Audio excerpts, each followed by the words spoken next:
अस्सलाम वालेकुम दोस्तों, मेरा नाम है अली, मेरे साथ हमेशा की तरह मौजूद है दाऊद और आप देख रहे हैं क्रिकेट लवर अली शो। क्योंकि इसको देखना तो बनता है। तो दोस्तों आज आप लोग के लिए लेकर आ रहे हैं जी पाकिस्तान वर्सेस इंग्लैंड, यानी कि फर्स्ट ओडीआई जो कि खेला जाना है 8 तारीख को। बड़ी हलचल है इस वक्त, इंग्लैंड हो गया, पाकिस्तान हो गया, दोनों तरफ के शायकीन जो है इस सीरीज को देखने के लिए वो है बेताब है। क्योंकि अगर हम बात कर लें क्योंकि अगर अभी हम बात कर लें, इंग्लैंड खेल रहा है श्रीलंका के साथ, ना मजा श्रीलंका के तमाशाइयों को आ रहा है, ना मजा इंग्लैंड के तमाशाइयों को आ रहा है। दोनों तरफ के लोग चाह रहे हैं कि किसी तरह ये जो मुकाबला ये खत्म हो, क्योंकि इसमें किसी किस्म का कंपटीशन देखने को नहीं मिल रहा। लेकिन पाकिस्तान जब भी इंग्लैंड में गया, ये मैं आपको जरूर बताना चलूं कि पाकिस्तान ने कंपिटिटिव क्रिकेट एटलीस्ट जरूर खेली है इंग्लैंड के अंदर। तो बात करेंगे कि आज के मैच में, यानी कि जो मैच होना है उसमें पाकिस्तान की प्लेइंग 11 क्या होने जा रही है अगेंस्ट इंग्लैंड। तो अगर आप आए हमारे चैनल पर नए और फर्स्ट टाइम आए हैं तो चैनल को लाजमी सब्सक्राइब करें और साथ ही बेल आइकन बजाना ना भूलिएगा।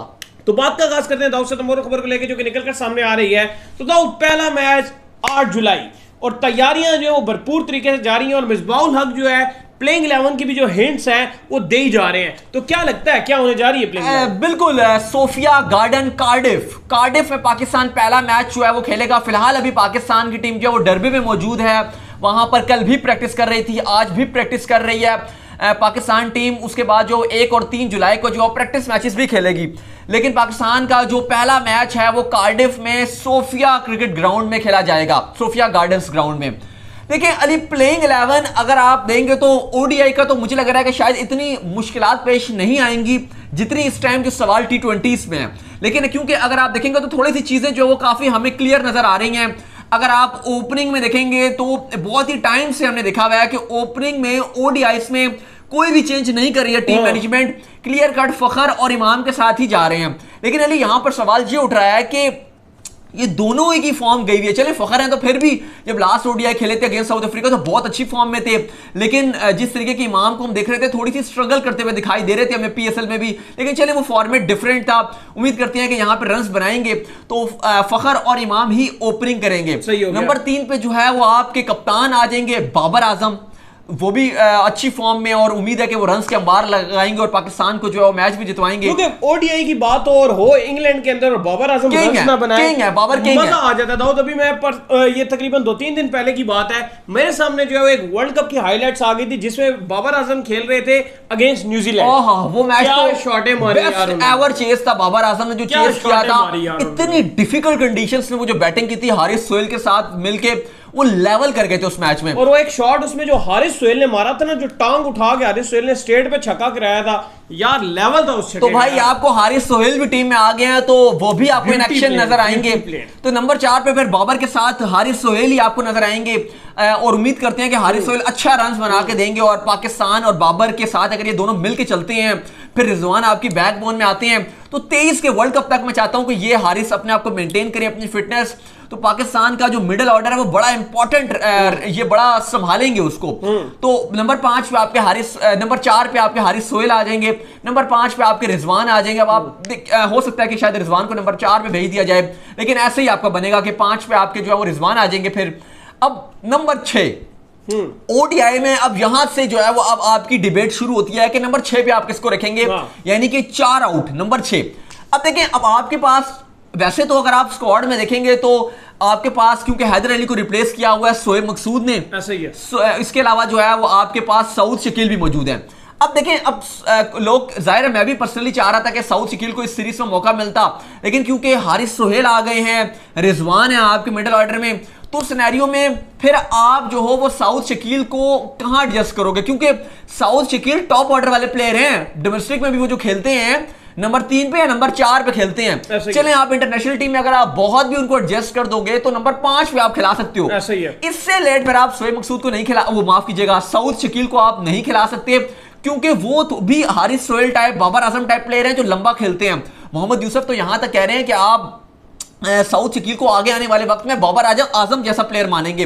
बिल्कुल वो मजे में प्लेयर हैं, लेकिन हाँ, दोहराए नहीं है। लेकिन बात यह कि आप 6 नंबर पे अगर आप उनको खिलाते हो तो फिर थोड़ा सा मुझे लग रहा है कि वो मसला हो जाएगा, क्योंकि वो 6 नंबर की, हम अगर सब कुछ ठीक रहता है तो हम मान के चलते हैं कि 35 ओवर के बाद उनकी बैटिंग आ सकती है। ऐसा ही है। तो इस नंबर पे फिर मेरे ख्याल से फॉर्म भी अच्छी लगी हुई है शोएब मकसूद की, तो आपको छक्के भी मार के दे। दूसरी चीज ये भी है कि शोएब मकसूद जो वो ओडीआई प्लेयर ही थे पहले, T20 में जो है इनको बाद में इंप्लीमेंट किया गया। अगर 2015 तक आप देख लो तो वो ओडीआई में खेलते रहे, वर्ल्ड कप भी उन्होंने ओडीआई खेला। मैं इस प्लेइंग 11 में अगर आगे जाके आपको आगे भी डिस्कस करते हैं, और अगर आप स्क्वाड भी ये देख लेंगे, मैं आपको पढ़ के भी बता देता हूं बेशक, लेकिन इस फिर प्लेइंग 11 में आपको ऐसा कोई प्लेयर नजर नहीं आएगा। अगर मैं शोएब मकसूद को बाहर कर देता हूं इस प्लेइंग 11 में, मैं नंबर 6 पे यानी कि 4 आउट पे मैं सऊद शकील को रख देता हूं कि मिसबाह-उल हक उनके साथ चले जाएं। लेकिन फिर आप मुझे ये बताएं कि अगर आखिरी 10 ओवर में 90-95 रन रह गया, ये चले 6 ओवरों में अगर जो है वो 60-70 रन रह गया, तो वो कोई भी आपके पास ऐसा प्लेयर नहीं है जो बड़े शॉट्स खेल सके, जो हार्ड हिटिंग कर सके, वो आपके पास प्लेयर ही नहीं है। तो एटलीस्ट आप ओडीआई में एक आध प्लेयर तो रखते ही हैं जो आपको छक्का छुक्का मार के दे दे, जो थोड़ी सी बड़ी हार्ड हिटिंग कर ले। तो एंड में मजा आता है यार, आपके 40 ओवर के बाद वहां हार्ड हिटिंग शुरू हो जाती है, वो आपको मारना होता है। क्योंकि आप देखो आपके पास अच्छे प्लेयर है, मिडिल ऑर्डर आपका स्ट्रांग हो गया, एक आप ओपनिंग इमाम से करवा रहे हो अगर, तो आप नंबर 3 पे आपने बाबर रखे हुए हैं, नंबर 4 पे आपने हारिस सोहेल रखे हुए हैं, नंबर 5 पे आपने रिजवान रखे हुए हैं, तो सब आपके पास अच्छे और सॉलिड और समझ के और लंबा खेलने वाले, टफ कंडीशंस में आपको निकाल देने वाले प्लेयर्स हैं।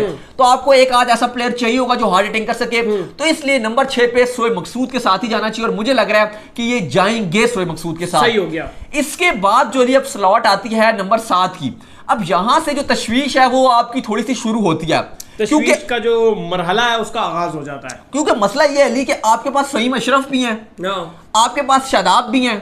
अब शादाब का मसला ये है कि वो बॉलिंग अच्छी नहीं कर रहे। अगर आप नंबर 5 का स्लॉट इसलिए भी इंपॉर्टेंट है कि उसको बैटिंग तो थोड़ी बहुत हार्ड हिटिंग थोड़ी बहुत करके दिखानी पड़ेगी, जो नंबर 7 का प्लेयर है, बैटिंग उसे करनी पड़ेगी, लेकिन बॉलिंग में उसके ऊपर पूरा बोझ होगा, उसको पूरे 10 ओवर डालने हैं, और अगर वो 10 ओवर में 80-85 रन खा गया और विकेट नहीं ली तो उसने आपका बेड़ा गर्क करके रख दिया। तो वो आपको अब ऐसा चाहिए जो बॉलिंग ऑलराउंडर है, जो पूरे 10 ओवर्स का कोटा कर्ज करके दिखाए आपको, क्योंकि अभी जो आपके ऊपर नीचे से अगर आप उठाएंगे गेंदबाज तो उसमें से खास बैटिंग बॉलिंग कोई भी नहीं करके देता। हारिस सोहेल से शायद आप 2-3 ओवर निकलवा लो जबरदस्ती के, लेकिन और मुझे नहीं लगता कि इंग्लैंड कंडीशंस में वो आपके लिए यूजफुल है। नहीं, कुछ भी नहीं कर सकते। तो आपके पास कोई भी ऑप्शन नहीं है बॉलिंग का। आपको जो बॉलिंग करवानी है वो अपने 5 गेंदबाजों से 10 ओवर का कोटा करवाना है। शाहीन आपके बॉलिंग करेंगे, 7 आपके जो है हसन अली पूरी बॉलिंग करेंगे। चले वो 4 तो मैं रख रहा हूं ना, लेकिन जो नंबर 7 का बैट्समैन टाइप बॉलर आएगा, फाइन भी करेंगे ना 10 ओवर पूरे, वो तो करेंगे। अब चले मैं अब इमेजिन करता हूं कि आप इसके अंदर शादाब को रखते हैं नंबर 7 पे, क्योंकि आपके वो वाइस कैप्टन है, तो आप उनके साथ जाना पसंद करोगे। सही हो गया। अब उसके बाद यानी कि 8 पे आप किसको रखोगे? 8 पे आप फहीम अशरफ को रख लोगे, ठीक है। 9, 10, 11 3 आपके तेज गेंदबाज आ जाएंगे, एक हसन भी तो खेलेंगे ना आपके। अब शादाब को रख लिया ना मैंने, शादाब को ले गए आप, ठीक हो शादाब हो गए। अब या फिर अब आप ऐसा कर सकते हो कि आप शादाब और आप इनको उस्मान कादिर को रख लो। अब देखिए मेरे ख्याल से जो कंपटीशन है, जो शादाब है, शादाब और उस्मान कादिर का कंपटीशन है। अब शादाब की बॉलिंग और उस्मान कादिर की बॉलिंग में जमीन आसमान का फर्क है। अगर आप शादाब की बात कर ले तो इस वक्त शादाब बिल्कुल आउट ऑफ फॉर्म है, और विकेट्स कैसे लेते हैं ये शादाब को समझ ही नहीं आ रही है। दूसरी तरफ हम उस्मान कादिर की बात कर लें तो वो इंग्लैंड कंडीशन में बड़ा यूजफुल है, वो वहां के बड़े आदी हैं भाई, ऑस्ट्रेलिया इंग्लैंड में बड़े ओवर करते रहे हैं वो। बिल्कुल। अब इसके बाद नवाज भी है आपके पास। अब बात यह है कि क्या नवाज के साथ आप जाओगे? अब नवाज की हम देख रहे हैं कोई इतनी अच्छी बॉलिंग हमें नजर नहीं आई। अब ऐसा हो सकता है कि ये 2 स्पिनर अगर जाते हैं 2 स्पिनर्स के साथ, तो फिर तो ये भी हो सकता है कि अब 3 आपके पास ऑप्शंस हैं। अगर ये 2 स्पिनर के साथ जाते हैं, एक तो शादाब है, उस्मान कादिर और नवाज, इन 3 में से ये 2 खिला सकते हैं। अब और उसके बाद 3 पेसर्स, तो ये मुझे नहीं लगता कि कोई तब्दीली होगी, वो आपके 3 स्ट्रेट जाएंगे। एक आपके हसन होंगे, एक आपके शाहीन शाह अफरीदी होंगे और एक हारिस रऊफ होंगे, इसमें कोई तब्दीली नहीं करेंगे। लेकिन जो आपकी जो नंबर 7 की और नंबर 8 की स्लॉट है, जो 5 आउट पे आएगा और जो 6 आउट पे आएगा, ये जो 2 स्लॉट्स हैं, इसका थोड़ा सा जो है वो एक रहेगा सिलेक्शन में कि किसको चांस मिलता है। नवाज अली अच्छा ऑप्शन है, लेकिन नवाज के साथ मुझे नहीं लग रहा कि ओडीआई में आप उनसे बॉलिंग करवाओगे। बैटिंग में तो आप उनसे बिल्कुल उम्मीद ना रखो। जो हकीकत बात है, किससे? नवाज से। नहीं, नवाज अच्छी बैटिंग कर लेते हैं। क्या आपके पूरे कोयटा के मैच जितवा के दिया, यार वो बस मुश्किल से एक मगाला ने। नहीं, सिचुएशन में अगर वो खेल रहे हो तो सिचुएशन के अंदर वो बैटिंग कर लेते हैं ठीक ठाक, ऐसी बात नहीं है कि नवाज बैट नहीं ला।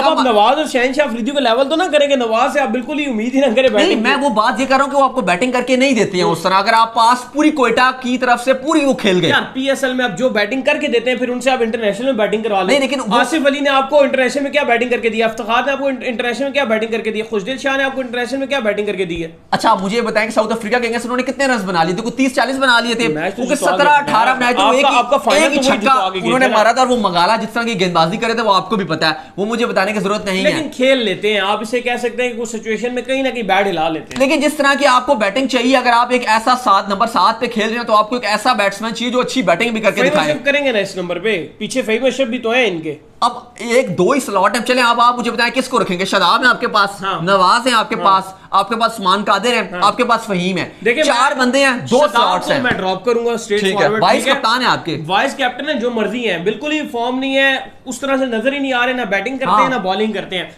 नवाज और कंपटीशन आ गया है उस्मान कादिर के दरमियान, तो मुझे ये लगता है कि उस्मान कादिर को भी चांस देना चाहिए, और बैटिंग की अगर ऑप्शन बात करें तो फहीम अशरफ को खिलाना चाहिए। नहीं दो नहीं, अब फहीम अशरफ तो खेलेंगे ना, फहीम अशरफ ठीक है फहीम अशरफ खेलेंगे, ठीक है, क्योंकि आप 4 के साथ जाएंगे, वो तो ऑलराउंडर को ड्रॉप ही नहीं करते कभी भी, फास्ट बॉलर है, तो यानी कि आपके नंबर 8 पे जो है वो आपके फहीम अशरफ आ जाएंगे, और उसमें जो है वो आप उस्मान कादिर के साथ जाओगे या आप नवाज के साथ। अगर आप एक ही स्पिनर खिला रहे हो, हाँ वही मैं बात कर रहा हूं कि अगर आप एक ही स्पिनर के साथ खेला, अगर आप चलें, अगर आपके पास ऑप्शन ज्यादा है, स्पिनर खिलाना तो उस्मान कादिर, अगर आपने बैटिंग ऑलराउंडर खिलाना है तो नवाज।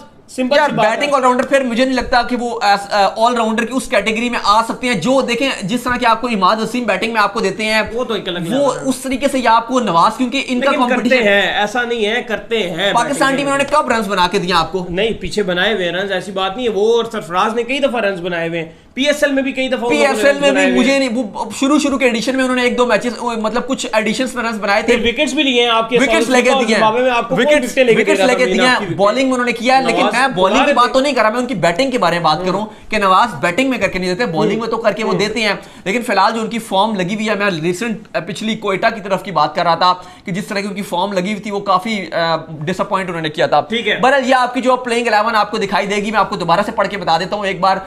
ओपनिंग आपके फखर जमान और इमामुल हक करेंगे, नंबर 3 पे आपके बाबर आजम आएंगे, नंबर 4 पे solid middle order batsman Haris Sohail आएंगे, नंबर 5 पे आपके जो हैं वो विकेट कीपर रिजू बॉय आ जाएंगे, नंबर 6 पे आपके शोएब मकसूद होंगे, इसके बाद नंबर 7 पे आपके फहीम अशरफ आ जाएंगे, नंबर 8 पे आप उस्मान कादिर के साथ नहीं बल्कि आप हसन अली के साथ जाएंगे, उसके बाद फिर आप उस्मान कादिर के साथ जाओगे, फिर आप शाहीन शाह अफरीदी और फिर हारिस रऊफ के साथ जो सोफिया गार्डन कार्डिफ में 8 जुलाई को पहला ओडीआई खेला जाएगा।